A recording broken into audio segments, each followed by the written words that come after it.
Hi everyone, I am Jody Hand, Mrs. Hand Painted, and I am bringing you some more watercolor kits. Instead of postcards this time, we've got greeting cards. And what better way to celebrate Christmas in July by bringing you a watercolor kit that you can do some Christmas cards ahead of the holiday season. So this kit that I have brought to my Etsy shop is going to give you all the supplies to create these two card designs, or you could do 5 of this one or 5 of this one. But in this video, we'll start out with the tree card, and then the second half of the video is the wreath card. So if you are following this video because you bought my kit, you have got one of these that you got in my Etsy shop. And in the kit includes 5 Strathmore watercolor greeting cards, size 5x7. They're not folded in here. And then they have 5 envelopes to match that as well. There is a mini sample set of my handmade watercolor, the Cottage Christmas set. So you get 4 colors. There is a green in there called pine green, a red called berry, gold, which is a mica based paint. So you'll have that really pretty gold shimmer accents to add to your cards, and creme, which is a buff titanium cream color. So you have all 4 of those mini samples of paint. So plenty of paint to paint 5 of these cards.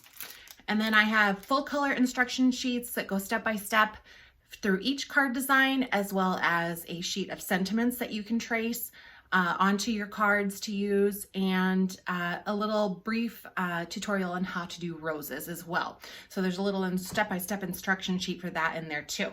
And then of course you can follow along this video to paint them with me. If you don't have the kit, the colors are just a bright red, a pine green color, so a dark green, a cream buff titanium color, and a gold shimmer. So those 4 colors, you can create the cards or use whatever paints you have on hand. I recommend using a smaller round brush for these designs, or maybe a small to medium size. So I used a size 4 and a 1 for my brush lettering on mine, but I used a 4 for all of the rest of the cards. But use whatever supplies you have on hand or you feel comfortable using to create these really pretty Christmas cards. And happy Christmas in July. Well, like I said in my intro, I'm using the Strathmore brand watercolor greeting card, size 5x7, and I didn't fold mine. I just leave it flat to start out, and we'll do that for both of the card designs. So this one I'm going to start out and use my washi tape to create a triangle on my card. And just try to center it as best you can. If you want to get fancy and get a ruler out and measure it, you can. But my philosophy with greeting cards is to try to do them as quickly as possible.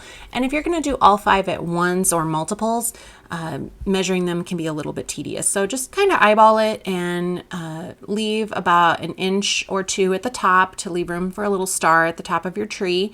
And then leave about 2 inches at the bottom if you want to add a sentiment to the bottom of your card, like Merry Christmas or Happy Holidays, etc. So you can see I'm leaving about a 2-inch gap on the bottom for the bottom of my tree. So I've got that all taped down. Just get your tape nice and pressed down so that you don't have any areas where the paint could bleed underneath your tape. And I am using pine green color from the Cottage Christmas set for this, and I'm using a round size 4 brush, and I recommend using a smaller round brush for this card in particular. So if you have maybe a 4 or a 2, a 6 would be fine as well. And I'm just gonna mix up a little bit of this green on my palette just to get a bunch ready to go.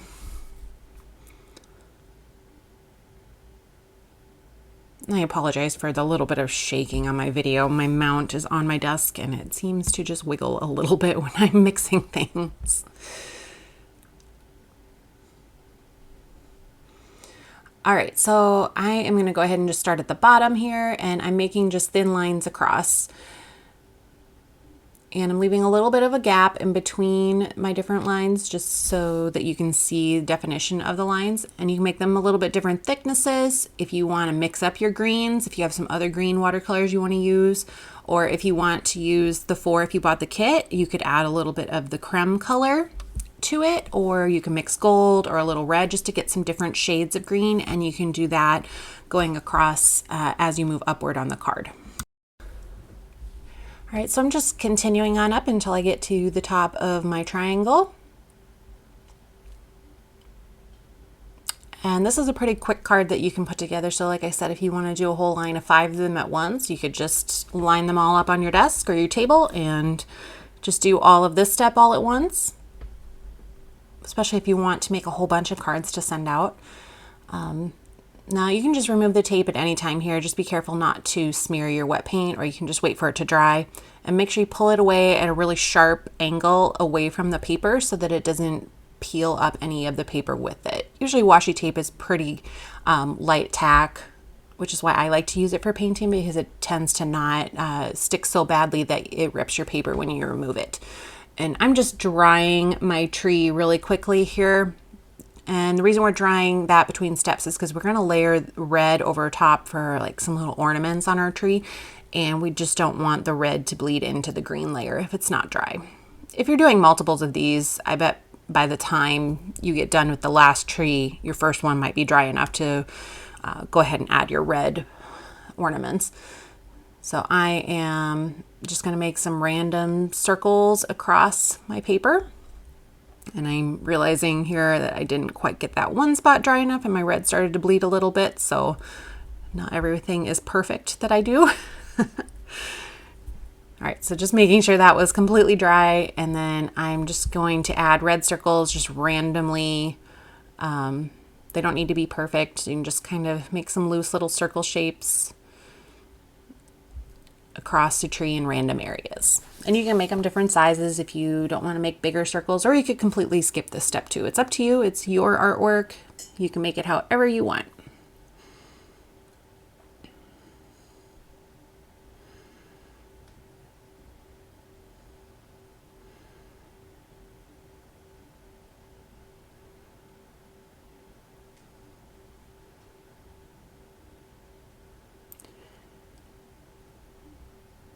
And if the red isn't as dark as you would like it to be, you can always just go back over top another layer after that dries and just layer another layer of red on top. Now I'm taking the gold and I'm just going to make a little bit of a starburst shape.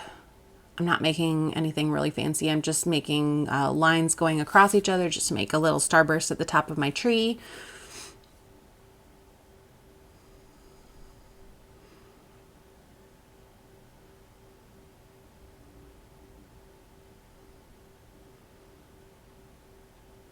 If you wanted to, instead of the red baubles, you could also do just gold ornaments on your tree for something a little different, and maybe make some variations up. Now I'm going to add a little trunk to the bottom of my tree. So I'm mixing together the red berry and the pine green color. Just kind of mix it up on your palette just until you get kind of a brownish shade. Or if you have some brown watercolor, like a burnt umber or burnt sienna or something like that in your watercolor collection, you could use that too. But if you were just painting from my kit, I am mixing the red berry color and the pine green together just to get a brown shade. And just make a little rectangle along the bottom of your tree.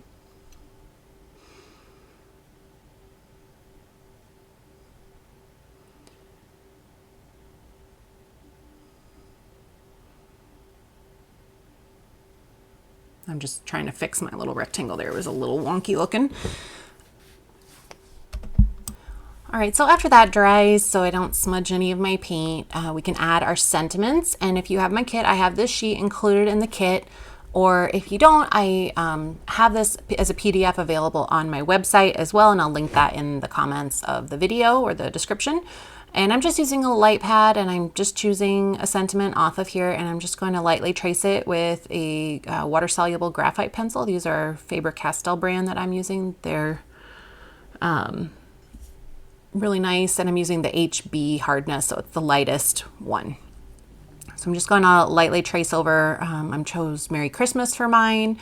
I also have Happy Holidays, Seasons of Greetings, Noel, and Joy on there. So 3 different fonts to choose from, and you can just trace that on, and then I'll go over it with my watercolor. And I'm actually switching over to a size 1 brush, or size 0, excuse me. I like to use a smaller brush for some of this, but depending on which sentiment you chose, you could keep using your 4 or your 2 or whatever brush you were using. And if you don't want to do a trace sentiment like this, you could also use a stamp to add sentiments on your card. And especially if you're making a lot at once. That might be a quick way to do it. Or you could use brush markers as well to letter this. And then of course you don't have to use the sentiments I chose. You could print something off on your computer. That's how I like to do lettering, because I'm not very good at freehand lettering, so I like to do the trace method personally.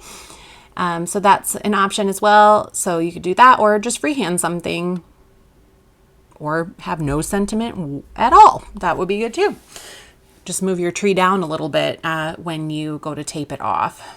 So I'm just going up over the top of my lettering that I traced, and I'm just using that round size 0 to go over my lettering, and I'm using the berry color for this.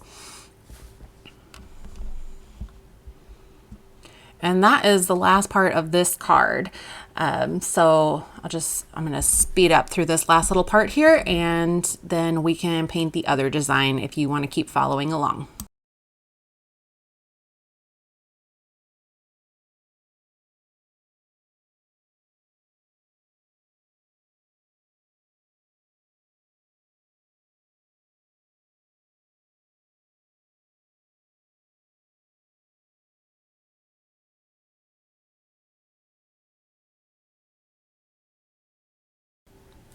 All right, moving on to my second card design for this kit. This one is a little watercolor wreath, and I'm just going to trace a circle. I have a little circle template that I have available in my Etsy shop. It's 3D printed metric circle template, and it's about 4 inches.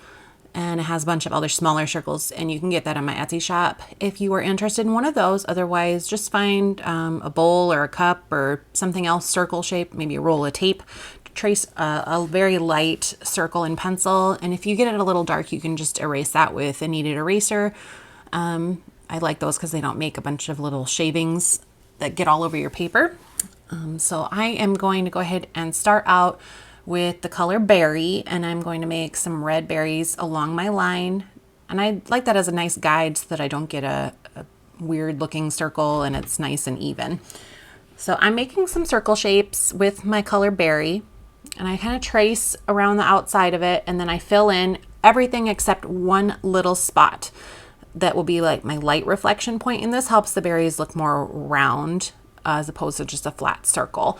And you want to do that white area, leave that white in the same area of each circle so that you have a consistent light point coming from the top left in this case, where I've chosen to leave my white spot.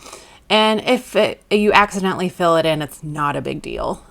You could always just add a little white gel pen back over, or bleed proof white later if you wanted to, or you could have them completely solid. It's your painting. So I'm just gonna do 3 little clusters.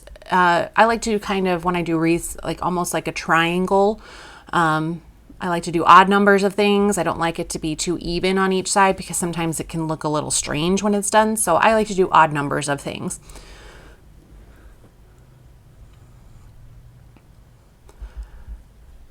And now I am getting some of the creme color, and I'm still using my round size 4, just like I was in the first painting. Sorry, I forgot to say that.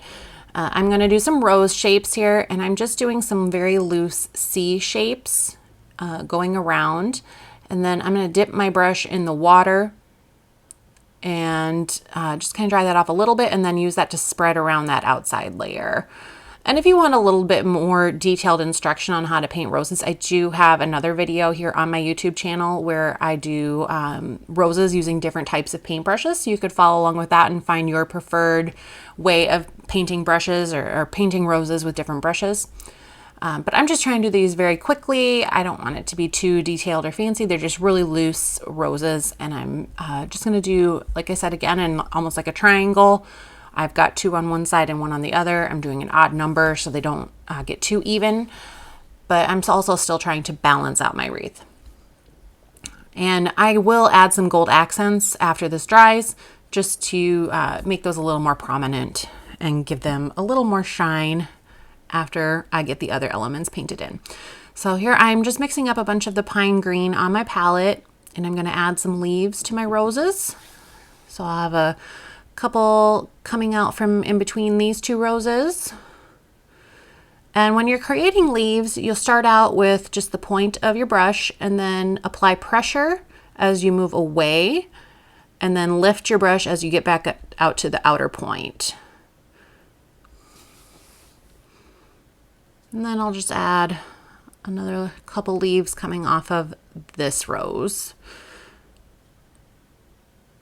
And I'm going to do some holly leaves around my berries. And I like to do a center line that's kind of curved. And then I build my holly leaf shape out from there. So making some very shallow C curves. And then I fill in one side and then I fill in the other side, but not quite to that center line, leaving just a little white area.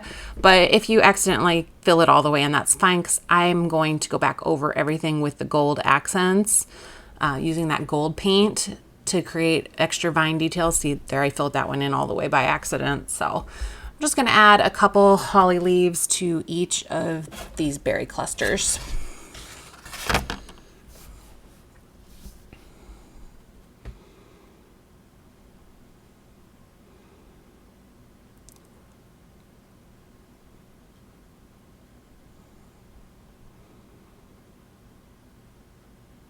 And I'm trying not to add too much stuff around those because it's a small piece of paper and I don't want to overwhelm the wreath. So just adding a couple holly leaves around each one.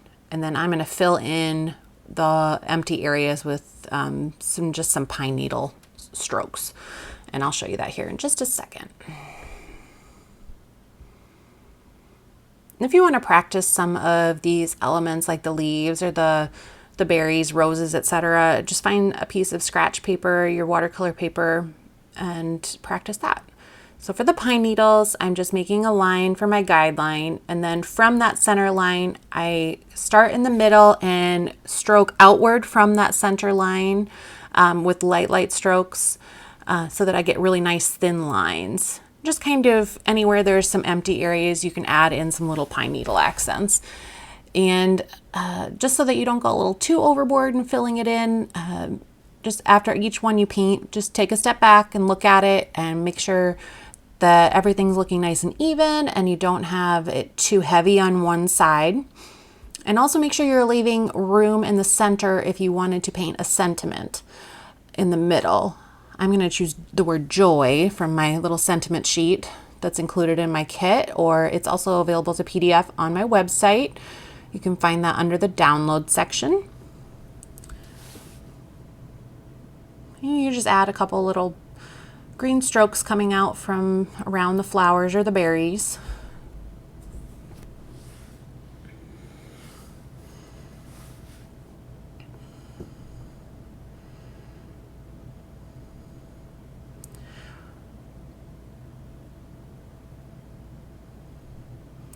All right, and after everything is pretty much dry, I'm going to go ahead, I'm going to use my small brush, my round 0. You could also use a 1 or a 2 here, and I'm going to add some little gold accents on top of my roses and my leaves. And so I'm just kind of following the outside edge of the C strokes that I made when I painted the roses, and I'm just kind of highlighting the outside edges of those strokes. So just really lightly and quickly just adding those accents. And if you don't like the look of this, you can just skip this part, but I personally just like adding a little bit of glitter and shine to my Christmas cards. Makes it feel a little more festive for me. And I'm just kind of going over my holly leaves, making some little vein details and just outlining them with the gold. This is also, if you forgot to add the vein detail of leaving the white space, you can just go back over it with the gold at that point. And then I'm just tracing around the outside edge of the rose leaves and then just making a line, a little bit curved line through the middle for a vein detail. And I'm just going to do it on the roses and then the holly leaves and the leaves on the roses. I'm going to leave the pine needles alone and the berries. But if you want to add more accents or change up the colors, you could do the berries in the cream color. You could do red roses. You could reverse that around. You could do gold berries. There's a lot of different variations on this if you wanted to make each card a little bit different. And so just like the previous card, I'm using my light pad. If you don't have one of these, I do recommend getting one. They're very inexpensive on Amazon, places like that. I got this one for around $15, I think. They're really handy to have, especially if you're painting in the evening when you don't have sunlight. Otherwise, you can just tape your paper to a sunny window and trace off of it there as well. So I chose the sentiment Joy, and I'm going to use my color Berry to go over the top with that small round brush. And I'm just painting over that. And like I said in the previous section of this video, if you didn't want to do a hand lettered sentiment, you could always use stamps and ink and stamp them that way. Or if you want to do brush lettering with brush markers or freehand them, or if you have other sentiments you want to use, my little hack here for doing lettering is to print it off in my favorite fonts and then trace that. That's my favorite way to do lettering because I'm not very good at freehand lettering. Everything always ends up a little crooked or squished or just not quite lined up right when I try to do it freehand. So, or of course you could always just lightly trace it in pencil and then go over it if you want to do it that way. So however you feel comfortable. All right, that is it for this card design. And if, like I said, if you want to buy this kit, I have it in my Etsy shop, and it comes with 5 cards, the full color instructions, and mini samples of paint and washi tape. So you got everything you need except the brush in that kit. Thanks for joining me, and have a great day, guys.